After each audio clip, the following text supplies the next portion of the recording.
This is Game On, discussing the biggest games and all the latest sports news with Johnny Montalbano and Hank Indictor on the Empty the Bench Podcast Network.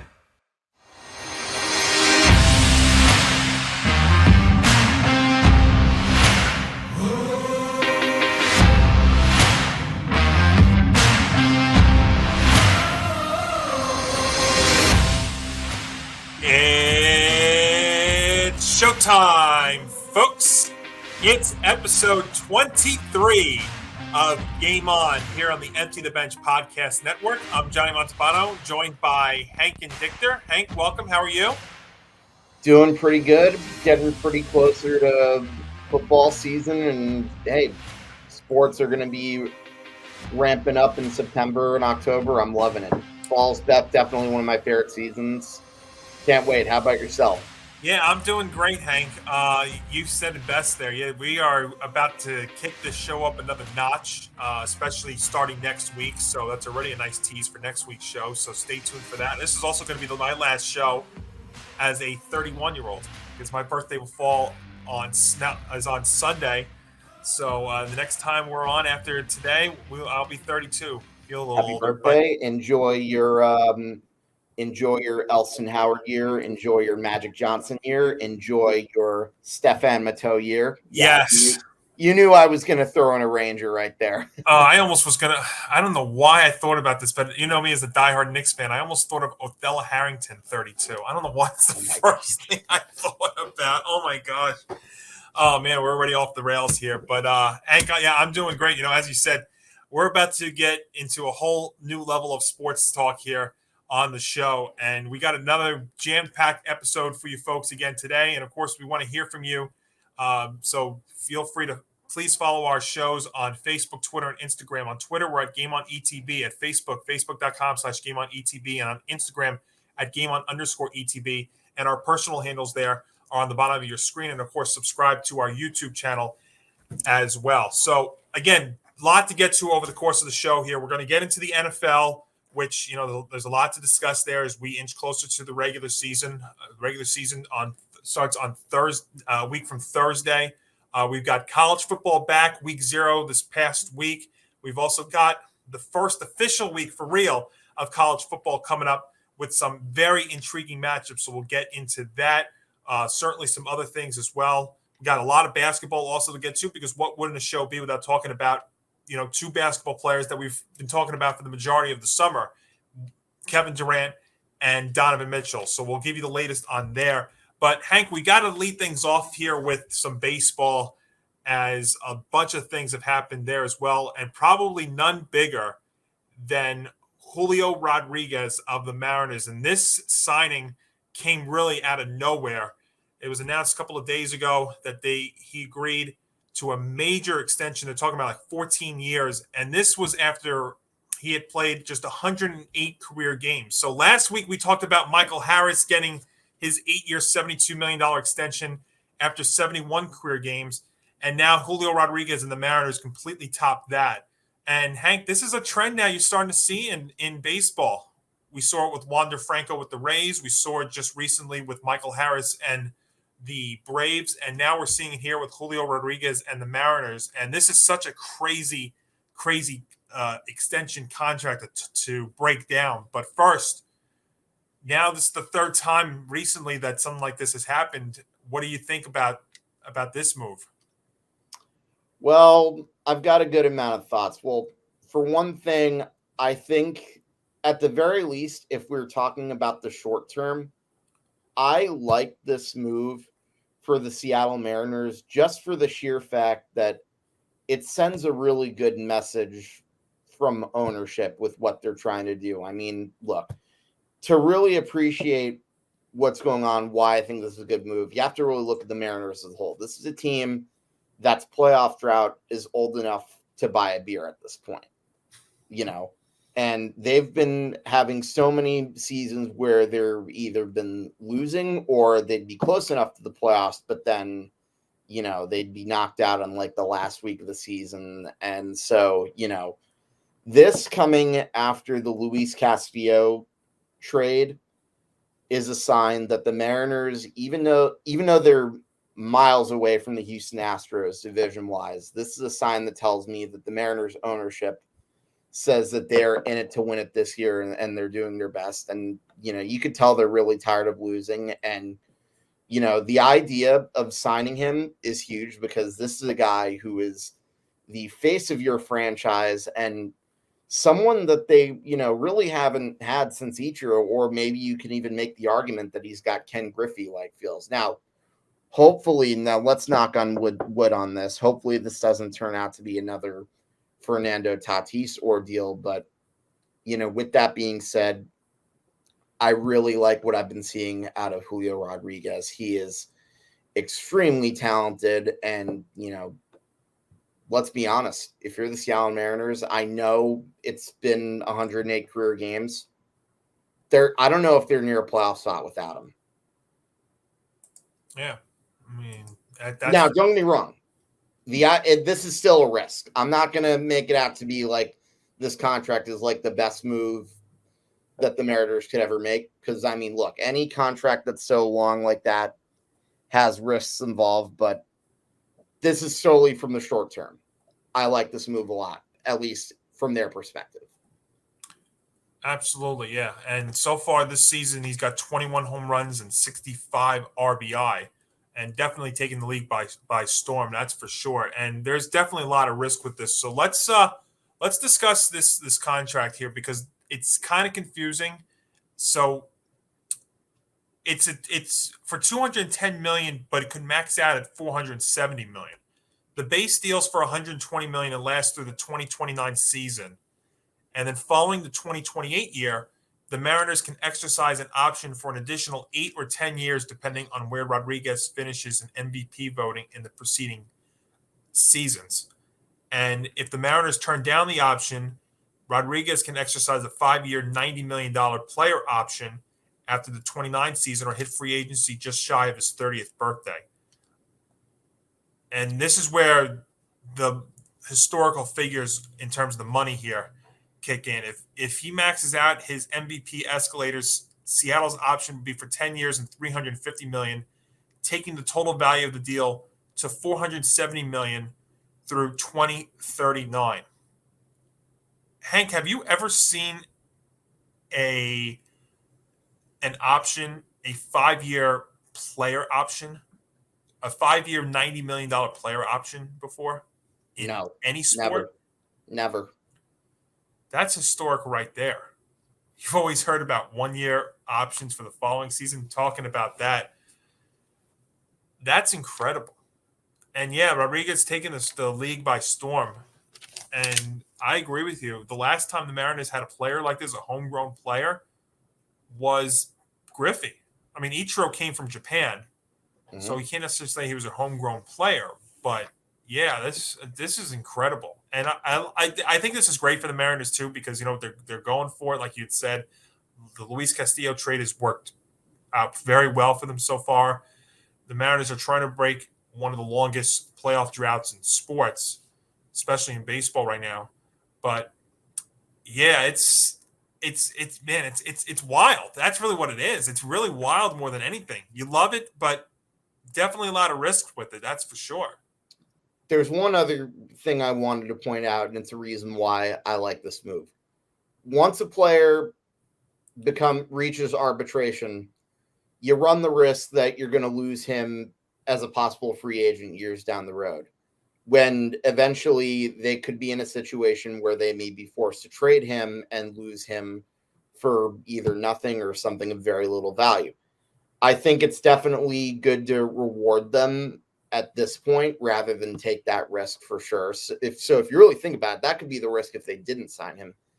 And not to mention, it's not really that unusual where teams like lock up their stars early because of what they think they're projected to be. I mean, you look at the Tampa Bay Rays as an example. They locked up Evan Longoria at a very young age, and that was a move that I think really helped them establish a winning culture. It may not have necessarily resulted in a World Series championship, but you knew with that signing, it definitely was a symbol of change within the Tampa Bay Rays, because that was a team that had experienced no success. In fact, I don't think they had a winning record until the 2008 season. So I think that definitely makes sense. And then I think another example to think about is a lot of the moves that John Hart made with the Cleveland, well, back then they were still called the Indians, in the 90s, where he locked up pretty much a lot of his young guys, similar to what the Atlanta Braves are doing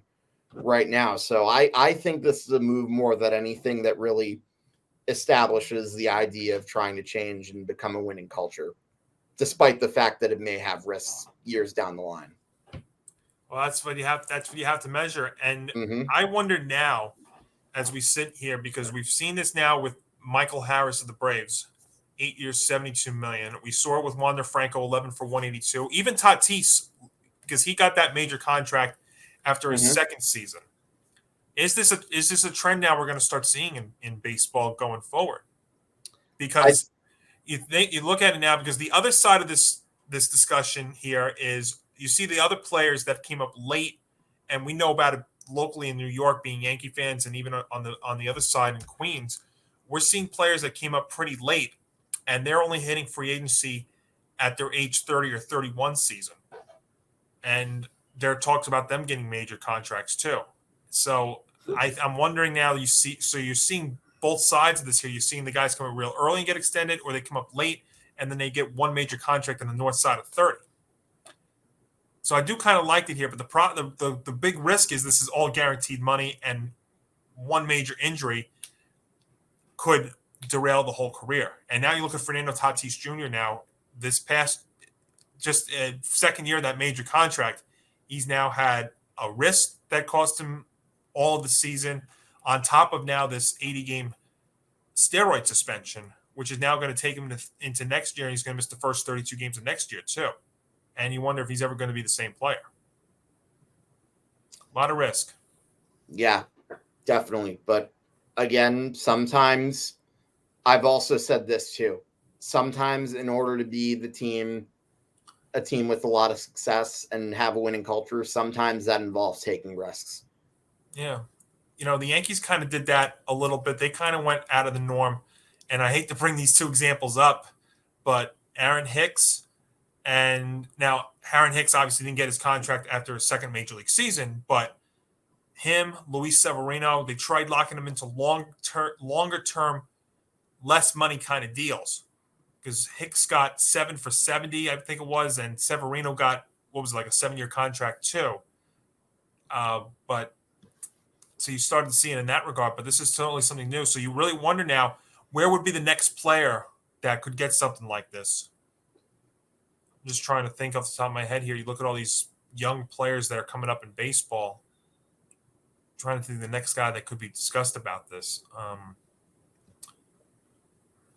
I think that's something that we might have to find out once we get there at this point, because, as I often say, prospects are prospects are prospects. Like, you hear their names, you hear the possibility that they're going to be good, but then the only thing about a prospect is there's a reason why he's called a prospect. If he wasn't called a prospect, he'd be called guaranteed young star. How many of those have you seen? That's a fair point, but so that the Mariners did this and they're going for a playoff spot, and Rodriguez has been a spark all season. He's in the home run derby. So, he's already been on to a great start, and the Mariners are going for it. And this is just a start of a trend I think you're starting to see in baseball with Rodriguez, with Harris, and last year, most recently, at the end there with Wander Franco. But we'll find out, because I think there's a trend you're starting to see there. Now, other stuff with baseball here, the 2023 schedule came out for next year, and it's always tricky when you see the schedule for next year announced while this season is still going on. But there's like no perfect time to release the schedule, because if you do it in the off season, it's going to get trumped by football, and you can't do it in January because you're heading close to free agency. But this schedule here a little different than normal, because it's a new format. For the first time, every team in baseball will play every other team at least once. And that's kind of cool. I'll tell you, I've always liked the interleague matchups. I might be in the minority in saying that, but I like the interleague games. I actually like that they've been scattered throughout instead of that short little periods that they had in May and June in years past. And you see that with our Yanks because they open up the season next year against the San Francisco Giants. By the way, do you think it's a little bit of a coincidence because they think maybe Aaron Judge is going to sign in San Francisco after this season? Oh, no. In no way, shape, or form is that a coincidence. No way, shape, or form. But I think it's cool because you'll get to see stars play each other that you would normally you may not normally have seen every year. I think that's pretty cool. You'll see fewer in-division matchups. Every team will play 24 fewer games against the divisional opponents than they did previously, so it'll be 52 rather than 76, which is, I don't really have that problem with it. I mean, the 18 or 19 times in years past was pretty cool, especially in September, but that's going to go away. Now, though, can I expand on this? Now, I think, if anything, I'd say it means the division games matter. Like, now let's say the Yankees somehow missed out on winning division by a few games, and it was because of a certain series they had against, I don't know. Let's say the Red Sox, just because this year the Red Sox are in last place and they're still kind of in a bit of a rebuild as we speak, or what have you. Say they lose the series to the Red Sox. Those games that they lose could matter more just because they didn't have as many as in years past. So that's definitely a good point. And, and for the record, I completely agree with you about the MLB schedule. I really like the way they changed it. I like that you got more matchups. I mean, look, let me put it this way. I wish every year we could have gotten a matchup like Trout versus Harper. Think about how much ratings that would have gotten. Well, that is if a certain person who shall remain nameless actually decided to market those, but I'm trying to avoid that trap. And then, not to mention, you've got a World Series rematch that's guaranteed every single year. That's another thing where if you're smart and you have the ability to improve your ratings, that would be a great way to get them up. I think that's definitely something to think about. And, not to mention, let me give you some of the matchups from the last week of the season in 2023. Dodgers, Giants, Mets, Phillies, Cardinals, Cubs, Yankees, Blue Jays. You got your usual suspects, but then thrown right in there, you got White Sox, Padres, Twins, Rockies, Astros, D-backs. And everybody is going to be affected the same way, but yet all these are very diverse matchups. So every team now has a common opponent. Everyone's going to see everybody. I like that. I have no problem with that idea whatsoever. Now, from a selfish perspective, let me tell you why I really love this schedule. So, as you know, things on my bucket list one of the things on my bucket list is to go to every single major league ballpark, with preferably to see the Yankees there, but also just to go to as many ballparks as I can. If I wanted to see the Yankees in, say, Philadelphia, I'm going to use Philadelphia just because that's the closest city I've been to where I have not seen the Yankees play. I've seen them in pretty much most of the East Coast ballparks. I may have been disappointed that they are not going to Philadelphia this year, but at least I know with the way they're formatting it, they're alternating it. So if you play a home game against a certain National League team, then next year they will go to Philadelphia. So maybe next year I can plan that trip, which is not a hard trip to plan at all, I might add. And I guess another ballpark I could have used as an example would be Wrigley Field, because that's very high on my bucket list. So yeah, as someone who wants to see as many major league ballparks as possible, I think if you're a fan who loves traveling, that's where you'll really love the changes for the MLB. And that's my selfish perspective. I'm sure there are others that have the same point of view too. I think you make some great points. And now because there's the DH in both leagues, it takes that part really, the interleague part really doesn't matter anymore. It just is that you have matchups that you wouldn't have seen in years past, because now there's no such thing as like, the American League pitcher having to bat in the National League park, because that's gone away as part of the lockout. Right. But, and that is a rule that I have wanted to see happen for a long time. I know this is going to sound like maybe progressive, but at the same time, how did it make sense that two different leagues, that there's an AL and the NL, they're both major leagues, yet they have two separate rules? How did that never made sense to me? Yeah, it'd be like if you're changing the rules in the AFC versus the NFC. It's let's move the kickoffs like 10 yards, like up 10 yards if we're the AFC, but the NFC, you don't have to play by those rules. And maybe in the NHL, if you're the Eastern Conference, you can have let's say you can add a sixth skater. Now in the Western Conference, you have a fourth skater. Would not make sense. Or just a different rule. Like you can have the 2-line pass in one conference, but not in the other. Right? That never made sense. You either have the pitcher's bat or a DH. It's that simple. And as I said, and maybe this is because I've been an American League fan pretty much my whole life. Nobody goes to the ballparks to see a pitcher bat. Nobody pays money to go to games to see pitchers batting, unless we're talking about, say, Jacob deGrom or maybe Big Bartolo Colon trying to swing the bat with his helmet flying off.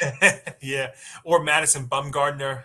Yes, Mad Bum was a good hitting pitcher, as was Carlos Zambrano with the Chicago Cubs. Yeah, Mike Hampton the 1 year. I'll give you one other positive from this, and yes, we're talking positivity here with the schedule. There's one other thing I do like, and this was one of the many things that aggravated me this year and before. No one is getting left out on opening day and 4th of July. I mean, how do you have so-called America's pastime and not everybody's playing on the 4th of July? That was so strange. It's almost even Memorial Day this year. There was a matchup that didn't feature a team.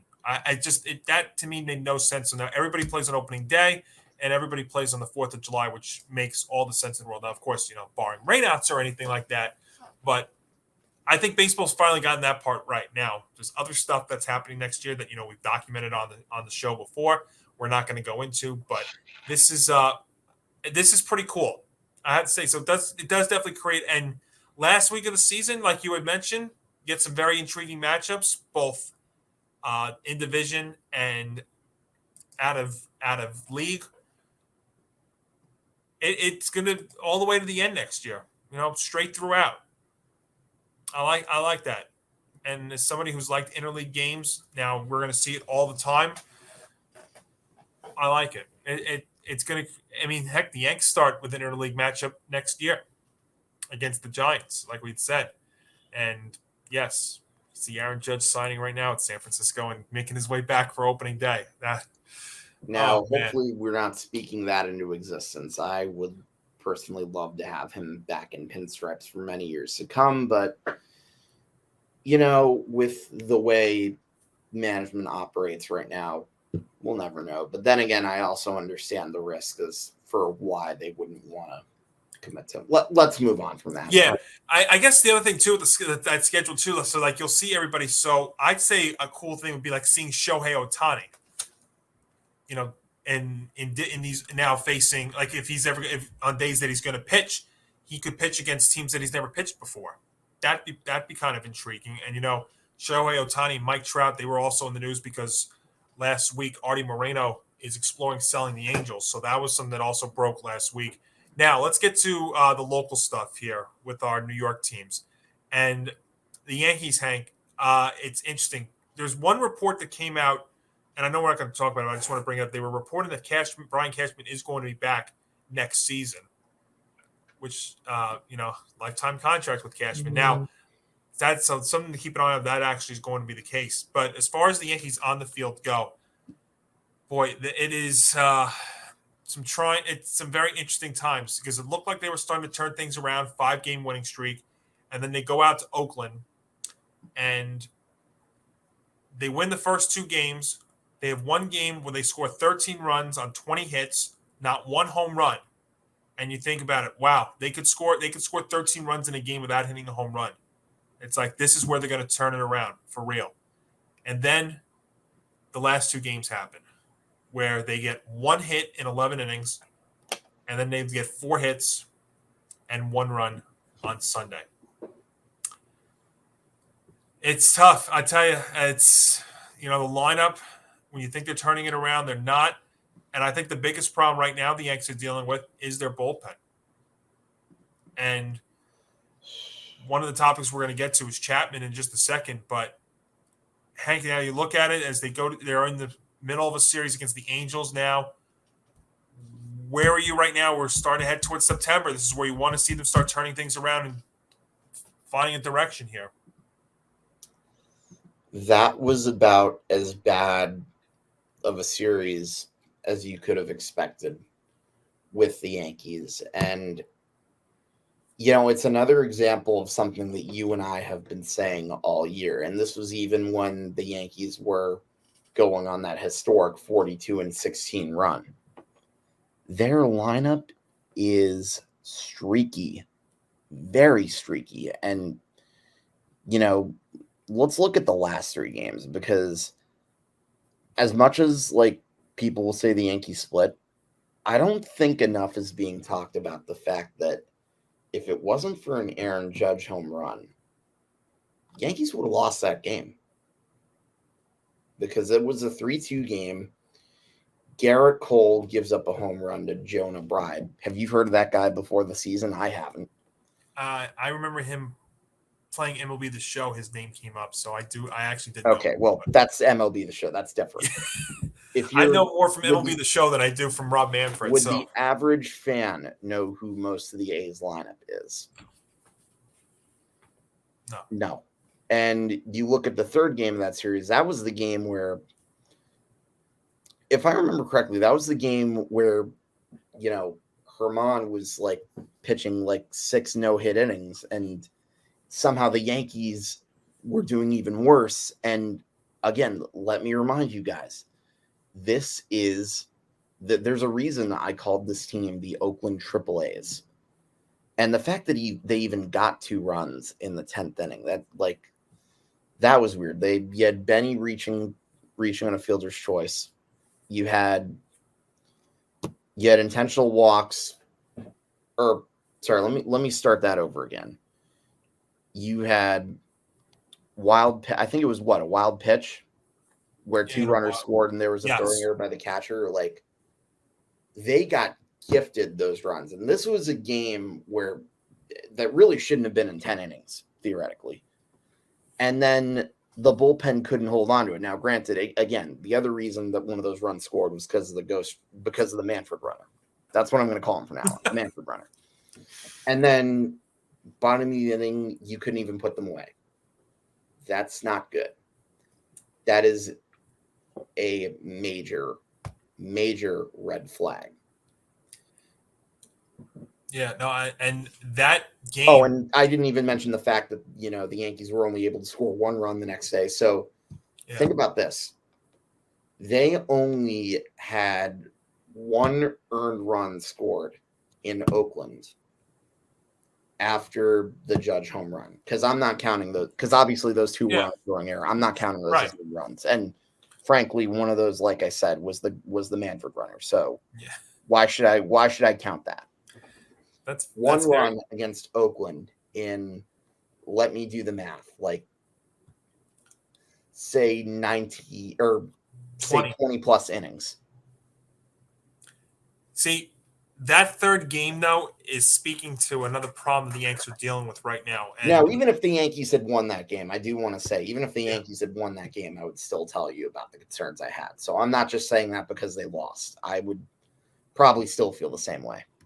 Well, the lineup is just, they have been so polarizing this year. 13 runs on 20 hits one night in Oakland, and then they get 1 hit the next day. I guess that's baseball season, right? With that. But that third game, the game that they lost in extras to Oakland, I think speaks to a big problem that they're dealing with. There it is. Yep. That speaks, though, to a big problem the Yankees are dealing with right now, and that is bullpen injuries.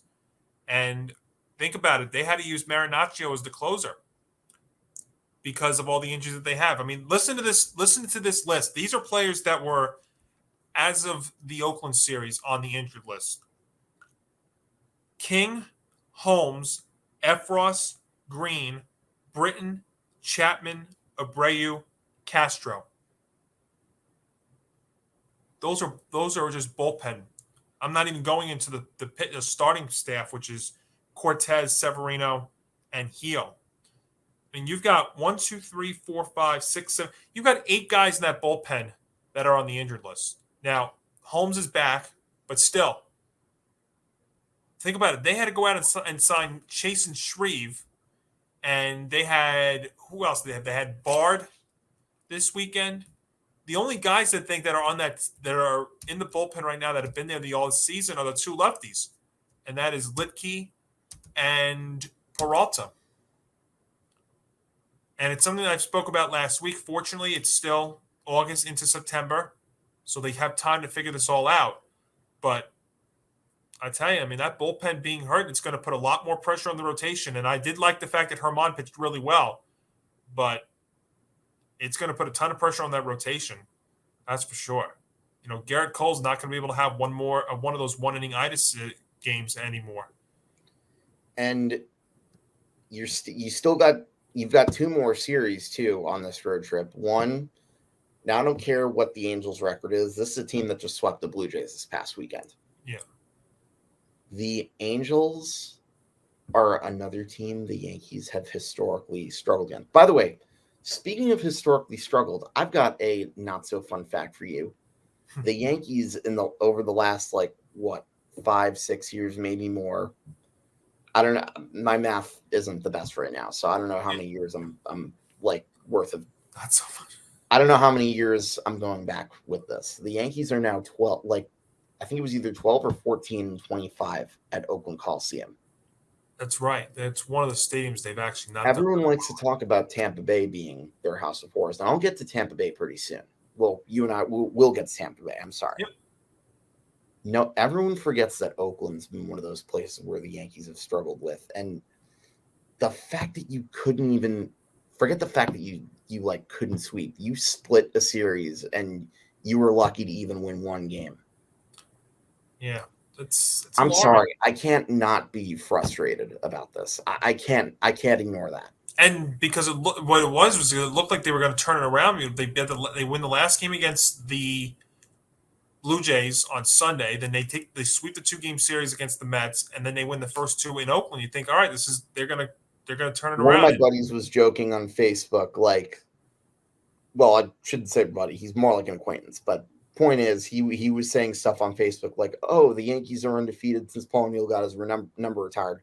We should retire the number of such and such ex-Yankee who played in the '90s." I think one name he gave was it was either Chili Davis or Danny Tartabull. But oh, jeez. He said Danny Tartabull, and then I joked, okay, 45. I don't necessarily mind it being retired. Obviously, Chili Davis.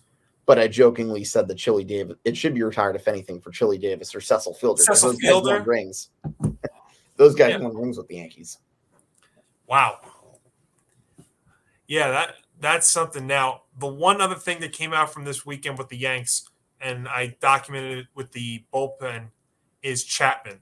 And this is unbelievable. So just out of nowhere, and try not to that's what we're going through right now. So I'm out to dinner on Saturday, nonchalantly looking at what's going on, just keep myself updated.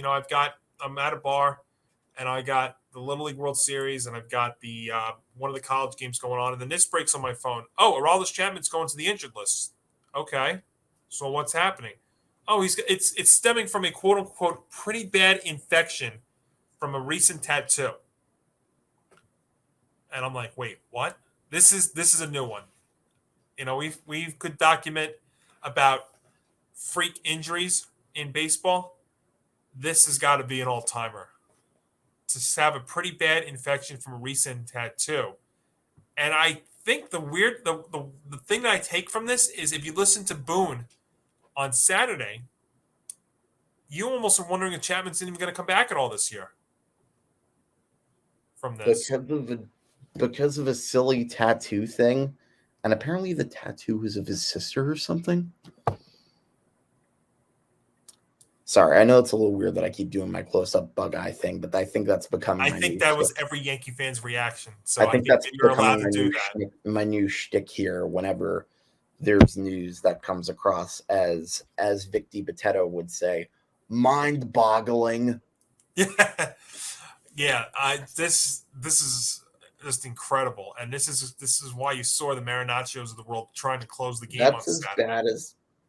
I mean, it could be worse. He could have been playing with fireworks, or he could have been in a New York City nightclub, accidentally shooting off a gun. But still, Well, I'll say this: the last kind of injury that really just like you had to shake your head in disbelief with the Yanks that I can remember would be is it Java? No, I hate to even bring his name up on the show, but I'm gonna do it anyway. Kevin Brown. Oh, that was terrible. I remember that. What, he punched like a steel beam or like a wall? I think he punched a wall. But then again, I'm sure Yankee fans were doing that. Actually, I have a few ones since then. AJ Burnett punched a door when he got frustrated, and then he didn't tell them until after he got shelled. Yeah. And then there was, this one just cracks me up more so than anything. Jabba thinking, "Hey, I'm all healed up from Tommy John surgery. It's my kid's birthday. I'm going to go jump on a trampoline." Nothing bad about that. That's right, though. Yes. There's that. Carl Pavano. The whole Carl Pavano contract was bad. When Carl Pavano just drives right into a tractor trailer, doesn't tell Joe Torre until a week or two after the fact, and so he can't pitch. Yeah, for the whole Carl Pavano contract, that was just so bad. I think we need to switch gears. Yeah. Thank goodness it's late August into early September. Yanks got time to figure this out. Hopefully get healthy, get that lineup going, because otherwise this is going to be a short playoff run for them. And can you imagine the outrage from Yankee fans if this team gets knocked down in the first round this year after the historic, really first half of the season? As strange as this sounds, I don't know that I entirely want to be fully invested in the Rangers come October, even though damn well I'm counting down the days for that season. Well, I get that because we got a football team that we don't know is even going to be relevant come opening day in 6 weeks for hockey. We'll have to I can't remember the last time they were they had meaningful games when Ranger season started. Sad to say. It's been I know it's quite a while. 2016. It's felt like it's been forever. Yeah. But we will get to them. But we gotta get into the basketball here, and so many developments since we were last on the air. First off, let's talk about the latest with Donovan Mitchell, because there have been a few recent changes here. So it first started last week, about a week ago actually, and The Athletic was reporting, and even SNY was talking about that the Jazz were having strong interest in Barrett. Well, we've known that Barrett has been a guy that the Jazz have been wanting, but some decision makers, and I put that term in quotes, decision makers, Hank, were open to including RJ Barrett in a trade for Donovan Mitchell. So, of course, decision makers. What's the first guy you think about? Probably the man at the top, James Dolan. That's exactly right. Yep. And look, if the Jazz are not going to get off of RJ Barrett, then you have to step away. You have to take charge, and you need to walk away from the trade. But as time has gone on here, you saw the trade that the Jazz and Lakers made, where the Jazz got Talen Horton-Tucker and Stanley Johnson from the Lakers, and they dealt Pat Beverly over there. So, interesting development in that. And then most recently, the Cavaliers withdrew their name from Donovan Mitchell trade talks, which really puts the Knicks, if you think about it right now, in the best position. And this is what I like, because really, if you look at this, and this is something I've said before, the Knicks are in the best position because they have the most assets, and they don't need to even include RJ Barrett in a trade to have the most assets. And what I mean by assets, they've got players and they've got those first round picks. the longer that this goes, then I believe that if this deal gets done, it will not involve Barrett. Because I think the Jazz want to move on from Mitchell. They've made that relatively known. And the Knicks really are in a win-win. I think, to me, the Knicks are in a win-win spot here, Hank, because they can take their time with this. I think the longer this goes, it benefits them. And they have the picks to make this deal. And if the Jazz are keen on saying, we want Barrett, then you walk away. So you have the picks, or you don't make the deal. It's simple as that.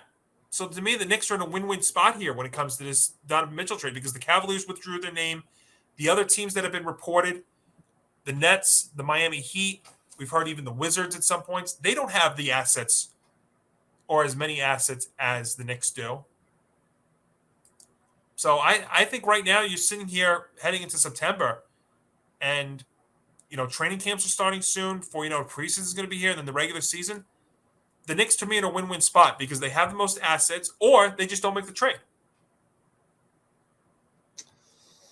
Yeah, no, I definitely agree with that. I think you definitely want to be careful about including RJ Barrett, who I think is definitely the player you're trying to build this rebuild around now. Yes. Barrett, I'm going to continue to say this. Barrett, to me, is shaping up to be a star. No, if you trade Barrett, then there goes the rebuild. And the thing is, with Donovan Mitchell, too, the Knicks don't automatically jump into a top team in the Eastern Conference. But what they do get is a core group that they can build off of for the next couple of years. I still think they have to get another star in here at some point through free agency or whatever. Absolutely. But, you're getting there. You brought in Jalen Brunson. You have Barrett. You would have Donovan Mitchell. You would have Julius Randle, who hopefully could bounce back and be the Randle from 2 years ago. You have Mitchell Robinson, who you signed to a 4-year extension. Isaiah Hartenstein you've got in here. They've got the pieces, too. They've got also some young players on the bench, and I get that maybe you're talking about Obi Toppin, McBride, Quentin Grimes, Quickly, those guys all probably, some of those guys, if not all of them, having to be moved for Donovan Mitchell. But if not, you keep those guys if you don't make the trade, and those guys can contribute too.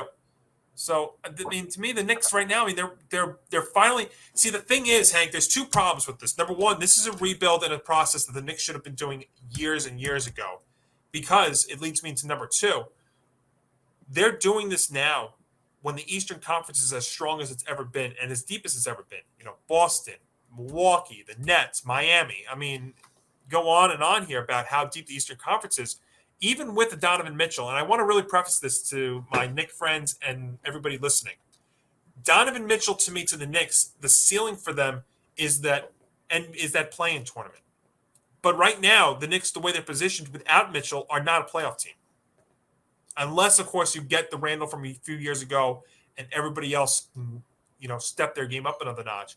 And even still, that's what? Maybe that last spot in the play-in tournament? That's what you're looking at here. But you've got to start somewhere. This is really about 10 or 15 years behind what the Knicks should have been doing. And I think they're finally doing this the right way. They're keeping Tom Thibodeau for a third year, which is very, very good. I think I like the way they're going, but I really would love for them to get Mitchell here to really start filling out this team. And hopefully by keeping Barrett. Because to me, if you trade Barrett, then that swap, I don't think makes the Knicks a playoff team. Yeah, no. And again, like you said, you trade RJ Barrett, then what was the point of even rebuilding? And the thing is, too, if you look at it from the Jazz perspective, too, you're really making this move to shed Donovan Mitchell's salary. You do realize that Barrett is going to have to get paid at some point, too. He's going to come up on his free agency, too, and he's going to want to get paid. So why would you do that towards Barrett instead of with the money you have with Mitchell right now? That's what you have to wonder. You do this, and then in a couple of years, go down this road again with Barrett. I don't know why you would want to do that if you're Utah. I think with the Knicks, though, it makes a lot of sense. We know Donovan loves New York. He's been to plenty Met games. He talks about it a lot on social media. This is your opportunity. You know what? Get this done. But don't, you haven't rushed it. You haven't overreacted to what the Jazz demands from Danny Ainge. Knicks have been doing this the right way, folks. And if they can pull off this trade without trading Barrett, look, you have the first round picks. The Knicks, everybody's saying, oh, but what about those first round picks? You don't need those first round picks if you have the roster with Mitchell that you have. Because in all likelihood, you're going to probably get into that play-in tournament and maybe even get above that. And you'll be picking mid to late first round anyway. And you have young players on the team. Why would you need them? Unless you think you're going to continue to suck. That's why we'd hold on to them. But you've built them up for situations like this. You've kind of done a rebuild and gotten those first round picks for a situation like this. Because if you're talking about, you want to go at a big time star player, well, then you're going to have to and if you don't get Mitchell and you're trying to save it for a big time player, then you're going to have to talk about the likes of Barrett and Toppin and Quigley and Grimes, McBride. Those names are going to have to get included, including the big one in Barrett. That's really what it comes down to. I like what the Knicks have been doing here with this, and I totally believe that if they get this deal done, if they do pull off this trade with Mitchell, and they don't trade Barrett and they trade those first round picks, again, they have the assets. They're really in the driver's seat right now. I don't care. You trade every one of those first round picks. If you want to keep those players too, those players stay and you trade those first round picks. It's a win all the way. It's a total win. We'll find out though. Every week, every day, there's always a new development with them. But now the Cavs are reportedly out. The other teams don't really have the assets. One of those teams is the Brooklyn Nets. And we were talking about Kevin Durant last week. And lo and behold, Tuesday comes and the decision comes out that the Nets are going to keep Kevin Durant. So he met with Steve Nash. He met with Joe Tsai, Nets front ownership, and they have decided they're going to keep Durant. And I thought this was amazing because, Hank, this whole summer was about what's going to happen with Durant and Kyrie.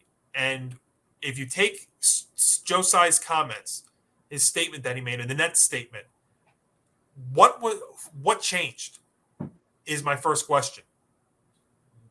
I don't know if we're ever going to know that, but what changed in that meeting that the Nets now are decided they want to keep Durant and go for it here?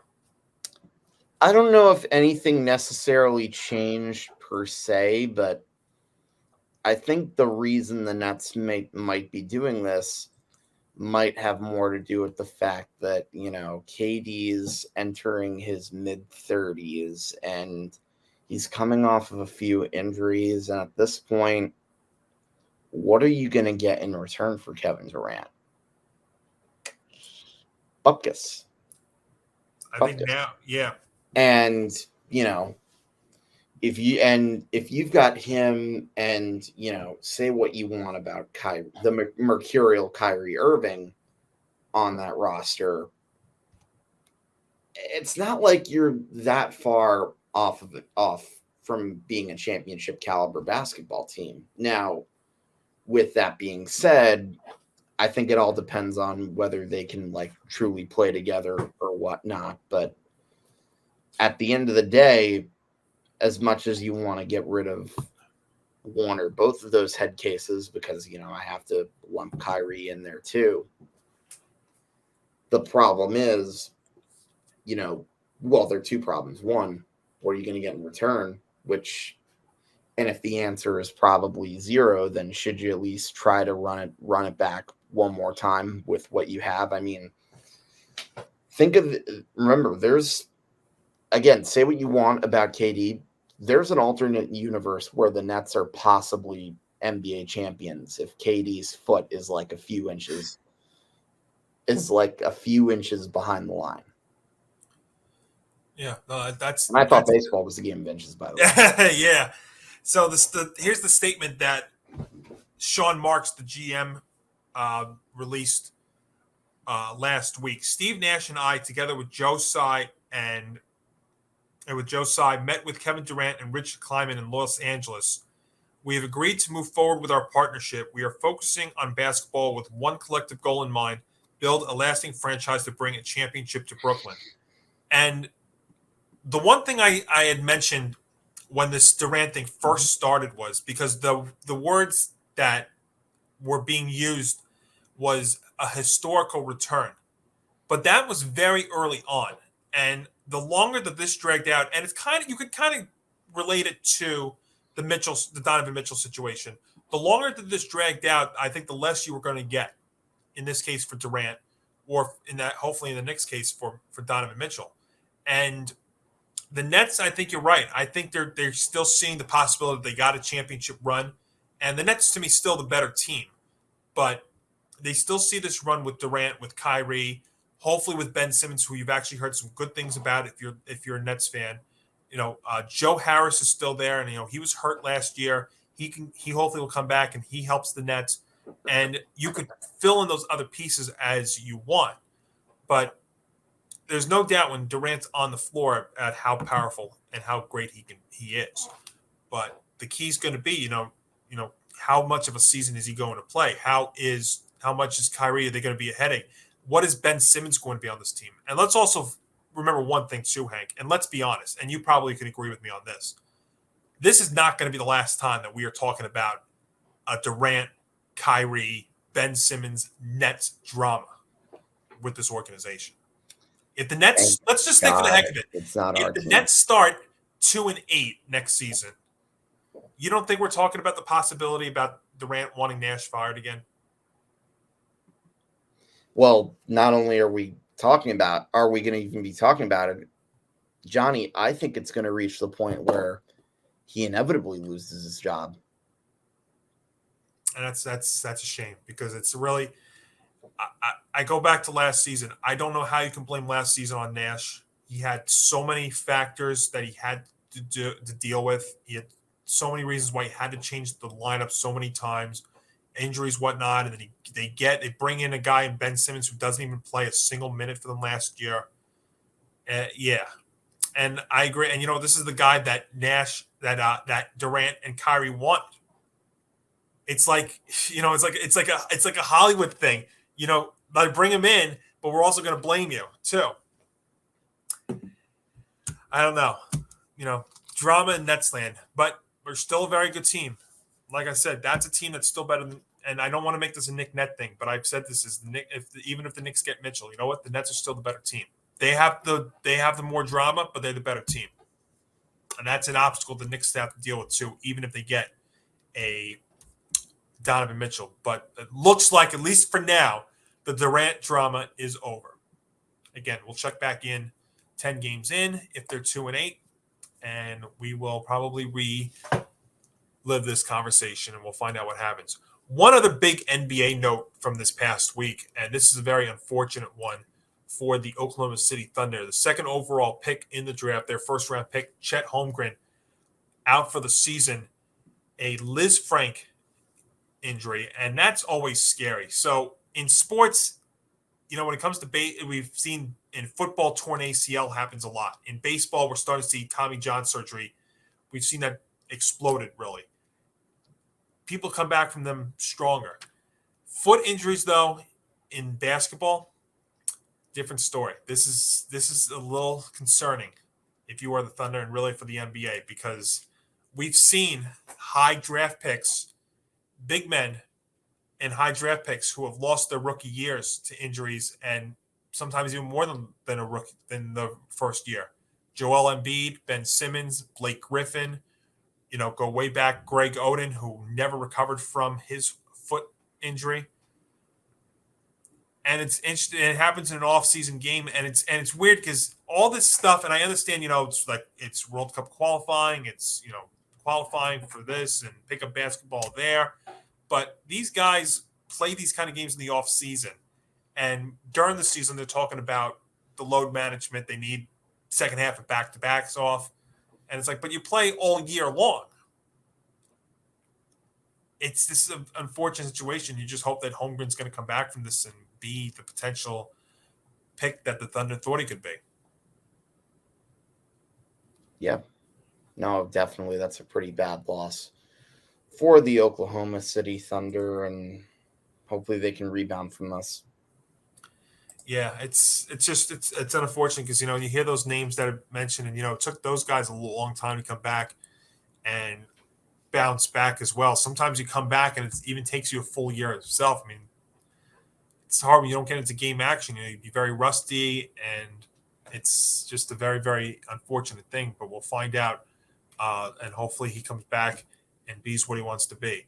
But Hank, we'll switch gears here. Let's get some football into the course of the conversation and a few football nuggets, NFL-wise, at least as we inch closer and closer to the first week, official week, preseason now.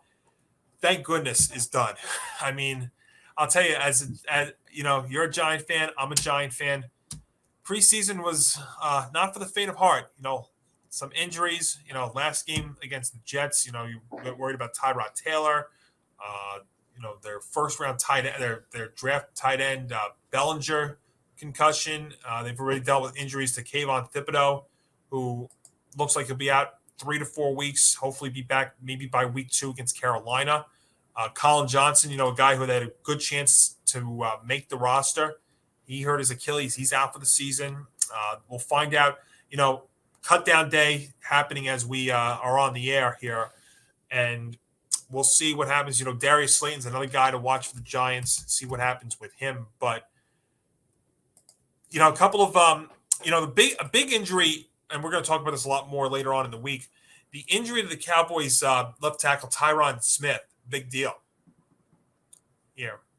Big. Made, what was it, like 8 Pro Bowls, Tyron Smith, and now he's got an injury that could cost him the entire season.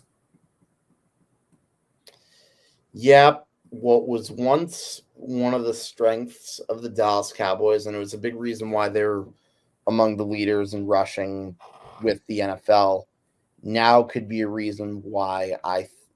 reason why I think the Cowboys very well could be taking a step backward. And look, this is a team that's already been hurt by the salary cap, but let's put it this way. If you're without Tyron Smith, who I like to think of as, say, Dak and Zeke's security guard, if you will, you're without him for an extended amount of time. Better run for your life if you're Dak Prescott, or see if you'll be able to throw the pass in there quickly. But that being said, I'm still not very high on Dallas Cowboys this year. I would agree with you, not only just for what they did, but the kind of offseason that the Eagles have had. I would agree with you there. So Tyron Smith's missed 20 games in the last 2 seasons, and you look at his numbers with the offensive line, that the numbers. So the rushing yards with him on the field, 4.8 versus 4.1 when he's off. The yards per pass attempt, 7.8 when he's on the field, 7.1 off.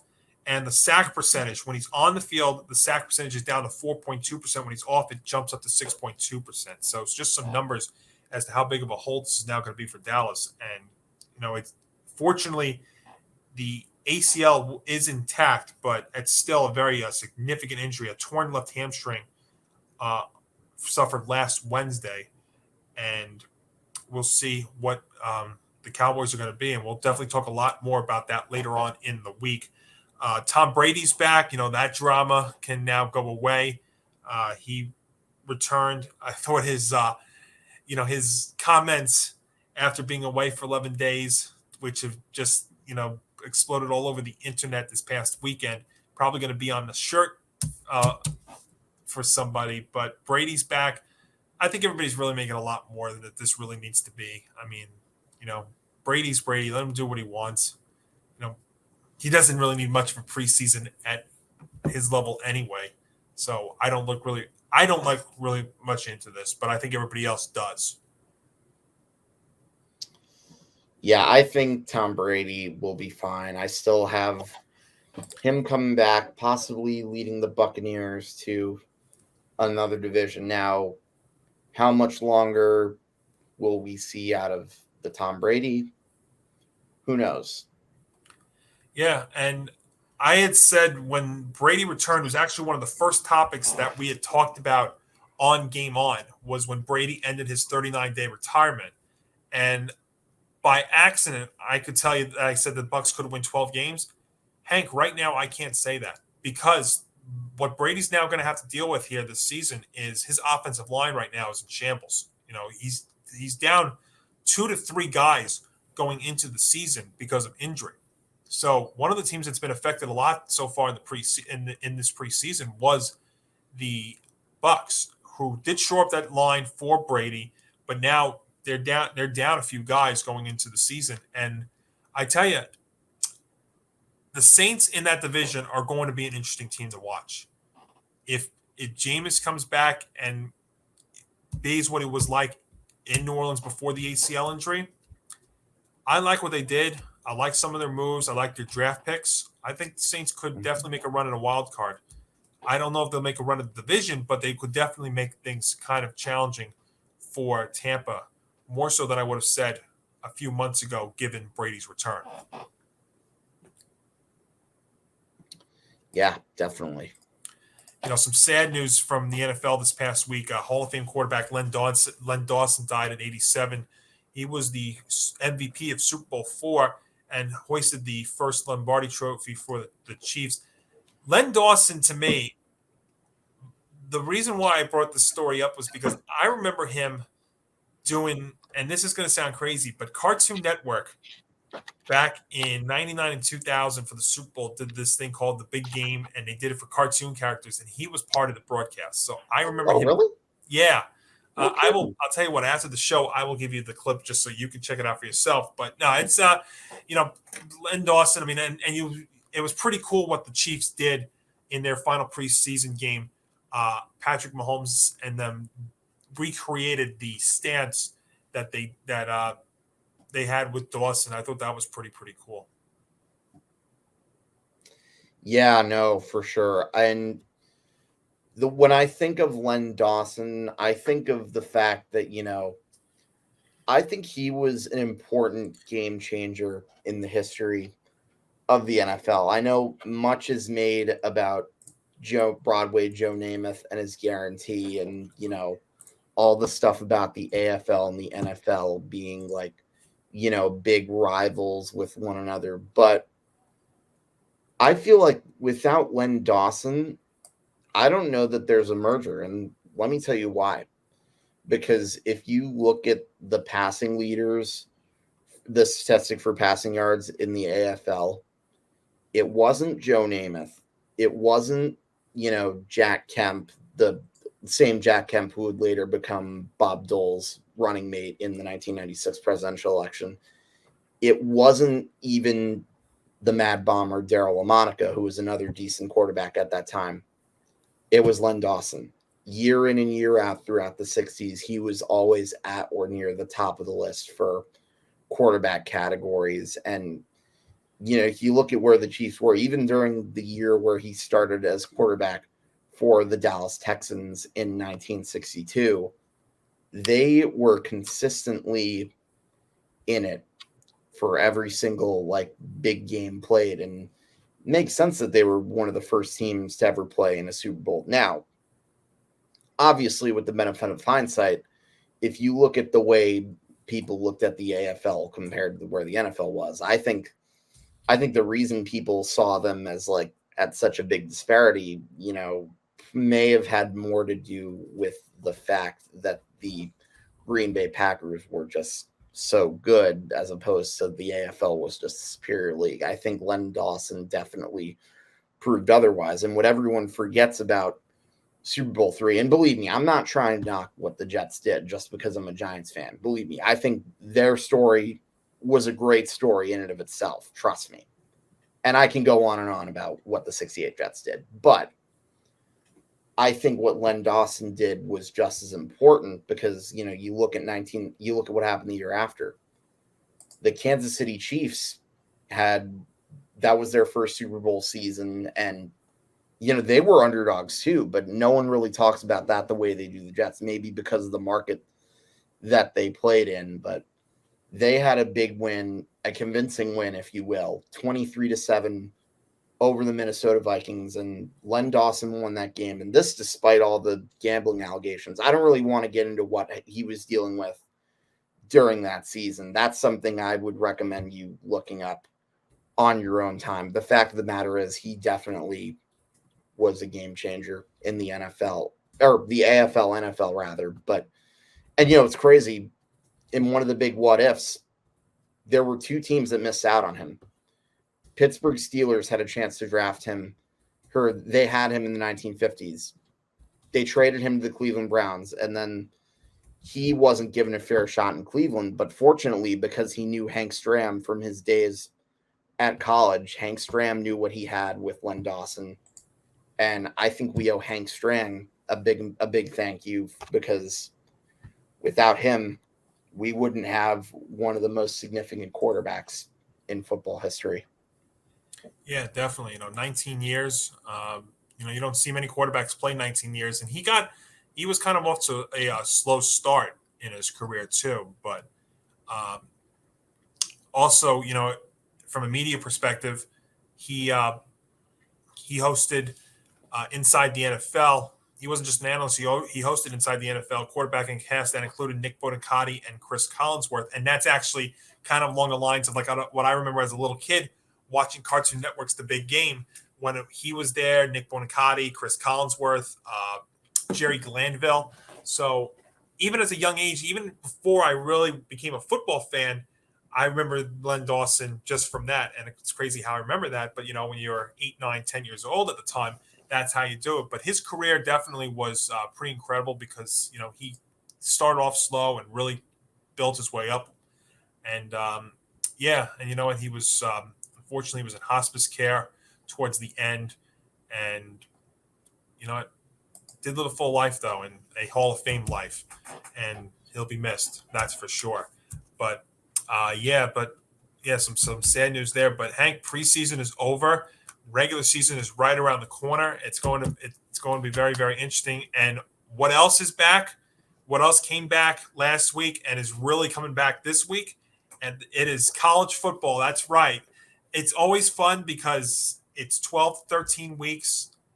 Every week means something. You got to pay attention very, very carefully, because you never know what's going to happen. And we will find out. It started last week. Really, one game that really took note was Northwestern coming back and beating Nebraska up there in Dublin, Ireland.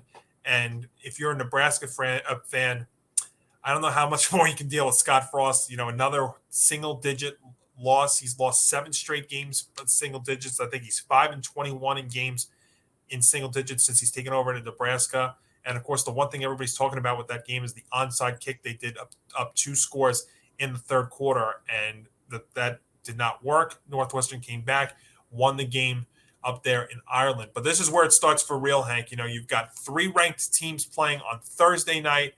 You've got 1 ranked on Friday, and then Saturday the 3rd is when it starts for real. Number 1 Alabama plays Utah State. Number 3 Georgia's playing Oregon. Number 11 Oregon, Utah, and Florida. That's going to be a good one in prime time. But obviously the big game happening in the first week of the season is number 2 Ohio State home to number 5 Notre Dame. And yes, I am wearing my green Go Irish Notre Dame shirt for luck. We are going to need it, because that is going to be an ugly matchup. That is a very difficult spot for Marcus Freeman to really make his first full season debut in going into Ohio State in prime time. But you know what? This is going to be fun. So the discussion, you can forget about NILs as you watch this stuff. You can forget about all the mega conference alignments that are eventually down the road. The whole Nick Saban, Jimbo Fisher feud that happened this offseason. Now you can forget about that until those 2 teams play again in October. But this is always fun. Now, I know you're not as big of a college fan as I am. Now, right. It's tough because, where you live, where I used to live up in New York on Long Island, it's not a big college football area, because really when you look at New York, what do you really have? You've got Syracuse, really, that's upstate. You've got Rutgers down in New Jersey, but you don't really have a school out there on Long Island that's going to really, you're really going to stick. And for you, like in Connecticut, UConn is awful. I mean, that's just what it comes down to. I don't even consider myself in UConn territory. UConn's way further away from me. Well, I'm just saying, you think about in up there. I mean, but I'm just saying, but I mean, it just goes to show you, like, really, what do you have in the Northeast of college football? You really don't have anything. No, UConn's more like right in the middle of like New York, Boston, essentially, is what I think of UConn. And even then, I kind of associate UConn with the New England teams. That's just me. Yeah, or you think about them more in basketball, both men's and women's. And even then, I still consider the basketball team to be like a New England team, like because there are plenty of Red Sox, Patriots fans who are like UConn fans too. Sure, and that's understandable given the thing. But Hank, as far as this season goes, I think you can pencil in a couple of teams already into the college football playoff. I think Alabama, always you got to pencil them in. Ohio. Do you know a fun fact that I've heard about Alabama, by the way, or at least with Nick Saban? Yep. Have you seen how many coaches have been fired from SEC coaches have been fired since he was hired? Oh yeah, absolutely. It's crazy. And look at the coaching tree of Nick Saban coaching the coaches that were under that was in his staff, and look what they've gone on to as well. Yeah, it's absolutely wild. And Saban got another big contract added onto his contract this past week as well. Of course, that's going to spur a lot of talk about how these coaches, him, Kirby Smart down there in Georgia, get paid so much money. Again, folks, they've been in school, they did their time, they're coaching now. It's different, but that's the topic for another day. But yeah, I think you can pencil in Alabama. I think you can pencil in Ohio State. I'm going to put in there. The Big Ten, to me, a lot of people are going to think maybe Michigan can make another run. I'm not there. I know Ohio State lost a lot, but they've got a Heisman favorite in C.J. Stroud out there, and I think he's going to kill us on Saturday, that game. But he's there. I think Georgia, I think this is another year you could make the case you get two SEC teams in the college football playoff with Georgia being in it. And the big question to me, really, Hank, going into the season is the fourth spot. Is Clemson really the fourth best ranked team as they're starting the season? Are they really the fourth best ranked team? I don't know. But you look at it, I think you can make the case you could find another wild card get in there. And what I mean by that is, last year they had Cincinnati. Cincinnati's playing Arkansas in a matchup of ranked teams this weekend. I think you can look another one like that. And that team, to me, that could make that kind of spot is Houston. Now, again, to do that, you got to win big. You got to go undefeated, because the reality is the Power 5 schools always have an advantage just because of who they are and who they face. But I think Houston can make another run at that. I would love to say Notre Dame. Notre Dame's actually got a very interesting schedule this year. They do play Clemson at home later on. They do travel to US. They do play USC. They do have a neutral site game against another good team as well. They open up against Ohio State. Look, if you want to talk about Notre Dame in the college football playoff, you have to go out there Saturday and you have to pull off this major upset against Ohio State.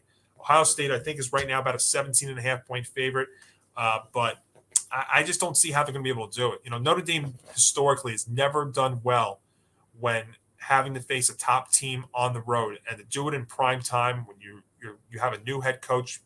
And I know he came late last year, but really his first full year there, Marcus Freeman. You have a new quarterback and new system and stuff. Oh yeah, that's right. That's right. I forgot Brian Kelly had what I would call an Irish goodbye. Yeah, that's another one. I forgot. That was another storyline from the offseason. Brian Kelly leaving. Well, really, that was more late last year that he left and went to LSU. And Brian Kelly's going to learn that. I can't take credit for that, by the way. I think that was a joke that Tom Scavetta told my review and preview group chat. Yeah, we're hoping to get Tom on next week to talk about the Giants, but I'll also bring up Notre Dame with him as well. But yeah, that was, pretty good there. Yeah, but I mean, look, if you're Notre Dame, you want to talk about the playoff, go out there and pull off this upset on Saturday. And look, I'd love to see that. I'd love to come on next Monday and tell you, next Tuesday, and tell you that they're gonna do this. But I just don't see it. It's a very tough spot to go in there to Ohio State and pull this out. I think Notre Dame could actually have had a chance if this was home, but different animal going on the road in prime time on national TV. Oh, it's at the Horseshoe, isn't it? Yeah, it is. Yeah, 7:30 Eastern there on ABC. It's a tough spot, but hey, look, it's back. I mean, you always hope for one major upset there in college to really shake up the playoff, but I just don't see it happening there with Notre Dame. And here's hoping Michigan doesn't treat Colorado State like their Appalachian State.